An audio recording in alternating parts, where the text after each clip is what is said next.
Hi, I'm Kenton, and this is Kenton Knows. If you are new to my channel, I'm a buy and hold investor of apartment buildings in Chicago. If you enjoy this video, please consider subscribing to my channel, clicking the bell, hitting the like button, and please leave me any comments you might have as well. I bought my first apartment building in 2003, and these are the tasks that I have learned you should complete every year to properly maintain your buildings.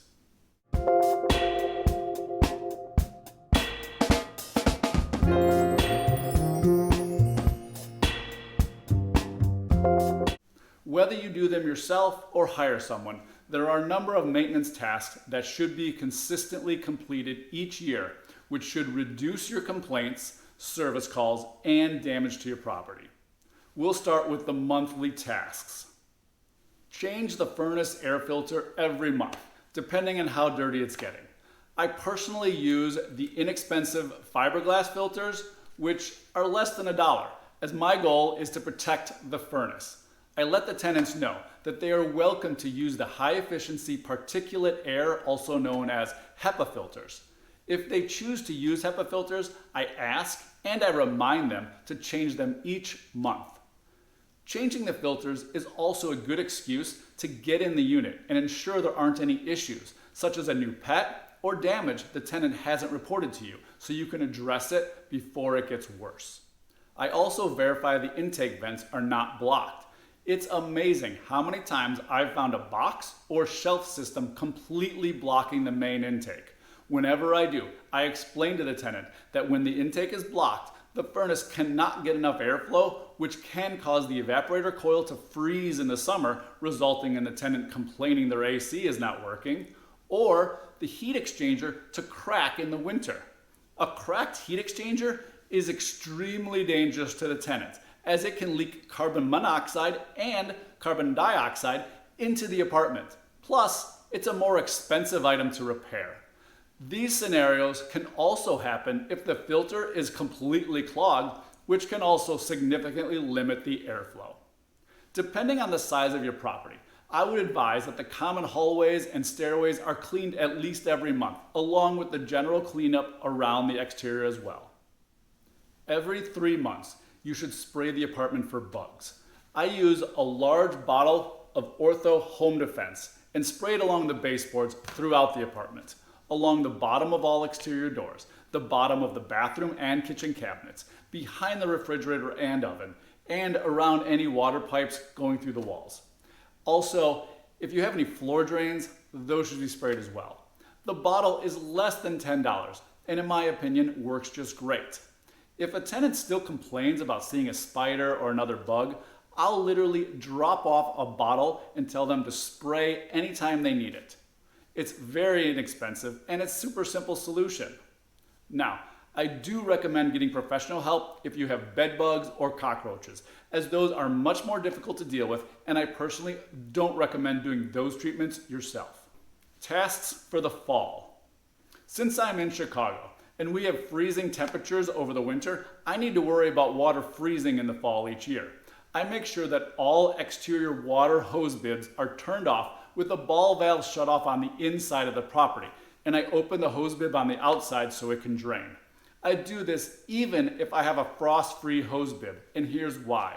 All you need is for a tenant or other random person to open it while it's partially frozen and the piston cracks the copper pipe inside, and you have a flood on your hands. I actually did it at my own house on a warm spring morning when there was apparently still a little ice in the line. Luckily, I was there and I could turn off the water from the inside, but it did create a small pond in my crawl space before I was able to run inside and turn it off. Lesson learned. So now I always turn the water off with the shutoff on the inside. You should also clean the gutters if you have any, so that you don't have standing water in them over the winter that will freeze and potentially damage your roof. If the apartment has a humidifier filter, the fall will be the time to change it, as the humidifier will mostly be used in the cold, dry winter months. Speaking of dry winter months, do you ever get a sewer smell from your basement drains in the winter? If so, it is probably because the water in your P-trap has evaporated, which is designed to prevent sewer gas from coming up through the pipes. So it's a good idea to put a little water in your floor drains periodically to prevent this from happening. If you don't have 10-year smoke detectors, I would change your smoke detector batteries once a year. Even if your smoke detectors are hardwired, they have a battery backup that should be changed each year. Tasks to do in the spring. In the spring of each year, I rinse the exterior AC condensers so they'll work more efficiently in the summer. Each year, dust, lint, and other debris will build up on the condenser fins as it sucks air in through these fins and shoots it out through the top. When this happens, it limits the airflow across the exchanger fins, and then it's much harder for the heat to dissipate from the coolant, and thereby making your AC unit work much harder and much less efficiently. This can be cleaned easily just using a simple garden hose and sprayer. And what you'll do is just start on one side.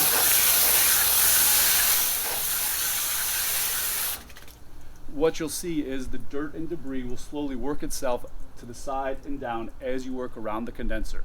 There's no need to take the cover off. You're just going to get most of it off, and you'll be able to see it as you do it. I also like to check, and if needed, clean the dryer vent from the outside. In my experience, tenants are rarely diligent about checking the inside dryer vent screen, and over time, the vent pipe between the dryer and the outside can build up, or the exterior vent screen can also have lint buildup. If the exterior screen comes off, you can get birds nesting inside the vent. When the dryer vent gets fully blocked, you'll probably hear from your tenants that their dryer isn't working, which is the best case scenario for a blocked vent. The worst case is if the dryer lint builds up close to the flame and it starts a fire.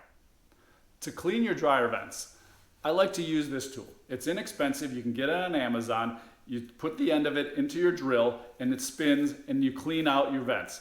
Turn the dryer on but no heat so that it'll blow out the lint as you're cleaning it. At least once a year, I check the bottom of the dishwasher. I'm always amazed at the stickers, glass, plastic, and other random things I found at the bottom of dishwashers. Simply removing it will hopefully keep your dishwasher running longer. It is recommended that you drain and flush your hot water heater at least once a year or more in areas where you have hard water. But to be honest, I never do it. All of my apartments are in Chicago, so luckily the water isn't hard and there really isn't a huge sediment or corrosion problem. Usually there is some other issue that causes me to replace the hot water heater before the tank fails. Also, draining and flushing the hot water heater takes a while and is a little bit of a pain. If you need to pay a plumber to do it each year, you should calculate how many years it would take for that maintenance work to actually pay for a new heater. In Chicago, I don't believe it is worth it, but you'll need to decide what's best for you and your properties. I'm just being honest about what I do. None of these items are overly complicated, and you should be able to complete them yourself. You don't have to follow a strict schedule, but if you can complete these items on a fairly regular basis, you should reduce the issues you might have with your apartments. I hope you found this video helpful and that it may help you effectively maintain your rentals.